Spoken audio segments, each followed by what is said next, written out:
ఘటనతో యావత్ దేశం ఉలిక్కిపడింది. పహల్గాంలో పర్యాటకులే లక్ష్యంగా జరిపిన ఉగ్రవాద దాడుల్లో 26 మంది ప్రాణాలు కోల్పోయారు. ఉగ్రవాద దాడులకు ప్రతీకారంగా పాక్ పీఓకేలోని ఉగ్ర స్థావరాలను ధ్వంసం చేసింది భారత్. అయితే పహల్గాం ఘటన కంటే ముందే ఢిల్లీలో పాక్ ఐఎస్ఐ దాడులకు కుట్ర పన్నినట్లుగా తాజాగా బయటకొచ్చింది.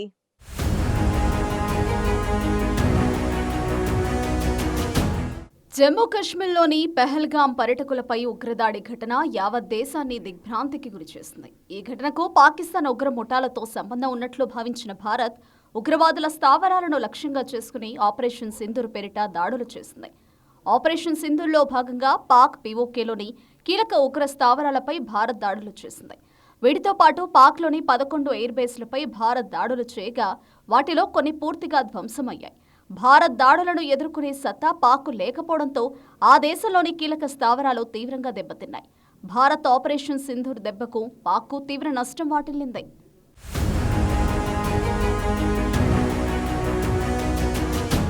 పహల్గాం ఘటన కంటే కొన్ని వారాల ముందే దేశ రాజధాని ఢిల్లీలో ఓ భారీ ఉగ్రదాడికి పాక్ నిఘా సంస్థ ఐఎస్ఐ కుట్ర పన్నినట్లు తాజాగా బయటకొచ్చింది.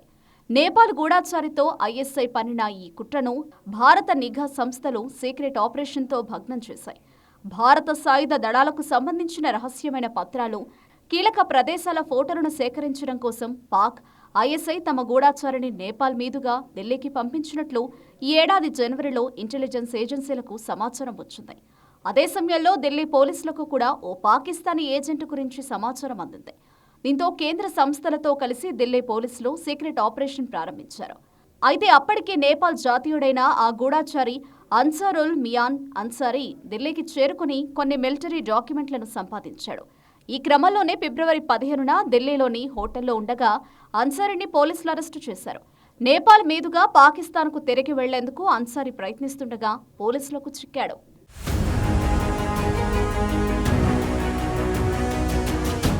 పాక్ గూఢాచారి అన్సారీ నుంచి పోలీసులు కీలక పత్రాలను స్వాధీనం చేసుకున్నారు. ఇక అన్సారీకి సాయం చేసిన రాంచీకి చెందిన అజాం అనే వ్యక్తిని కూడా పోలీసులు పట్టుకున్నారు. వీరిద్దరూ పాక్లోని ఐఎస్ఐ హ్యాండిళ్లతో నిరంతరం సంప్రదింపులు జరిపినట్లు గుర్తించారు.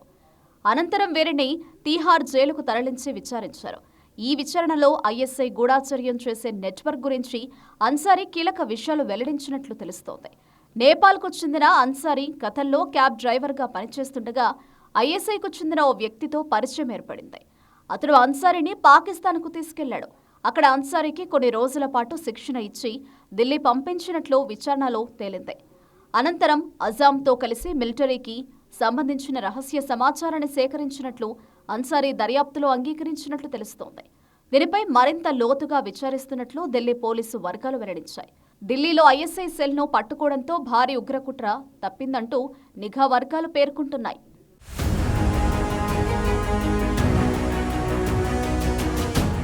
మరోవైపు పహల్గాంలో ఉగ్రదాడి జరిగి నెల రోజులైనా కేసు దర్యాప్తులో ఇప్పటివరకు ఎలాంటి పురోగతి లేదు.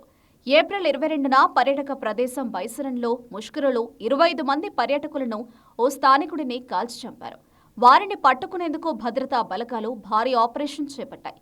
పలువురు అగ్రశ్రేణి ఉగ్రవాదులు హతమైనప్పటికీ పహల్గాం ఘటనకు బాధ్యులైన వారు మాత్రం దొరకలేదు.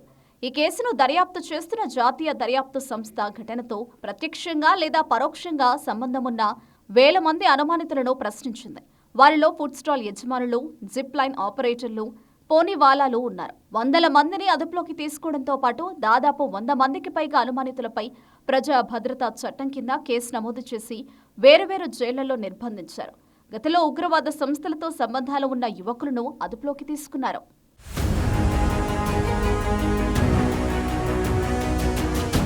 పహల్గాం దాడి ఘటనపై దర్యాప్తులో వేగం పెంచేందుకు ఎన్ఐఏ 3 అనుమానితుల ఛాయా చిత్రాలను విడుదల చేసింది.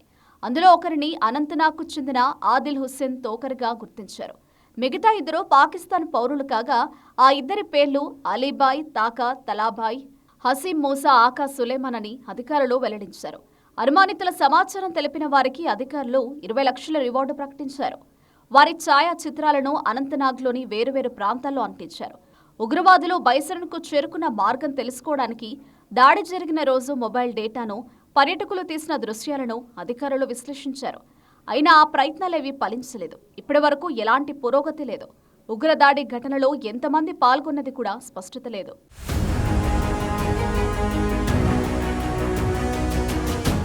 పహల్గామ్ ఉగ్రదాడిలో 4 లేదా 6 ముష్కరులు పాల్గొన్నట్లు అధికార వర్గాలు అనుమానిస్తున్నాయి. మతం నిర్ధారించుకునేందుకు కల్మా చదవాలని కోరిన ఉగ్రవాదులు ఆ తర్వాతనే పర్యాటకులను కాల్చి చంపినట్లు ప్రాథమిక దర్యాప్తులో వెల్లడైంది.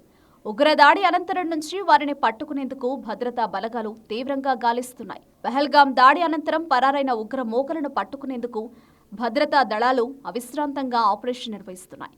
ముష్కరులు ఇప్పటి వరకు భద్రతా దళాల కళ్లు కప్పి తప్పించుకున్నప్పటికీ వారు పట్టుబడే రోజు ఎంతో దూరం లేదని పోలీసు అధికారులు అంటున్నారు. మొత్తంగా పహల్గాంలో కాల్పులకు తెగబడి 26 మందిని పొట్టన పెట్టుకున్న ఉగ్రమూకల కోసం భద్రతా బలగాలు తీవ్రంగా గాలిస్తుండగా వారిని కఠినంగా శిక్షించాలనే డిమాండ్లు వినిపిస్తున్నాయి.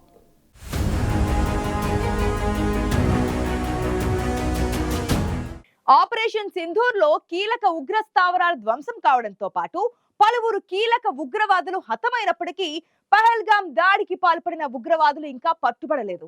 పహల్గామ్ లో పర్యాటకులపై కాల్పులకు తెగబడిన ఉగ్రవాదుల కోసం భారత బలగాలు తీవ్రంగా ప్రయత్నిస్తున్నాయి.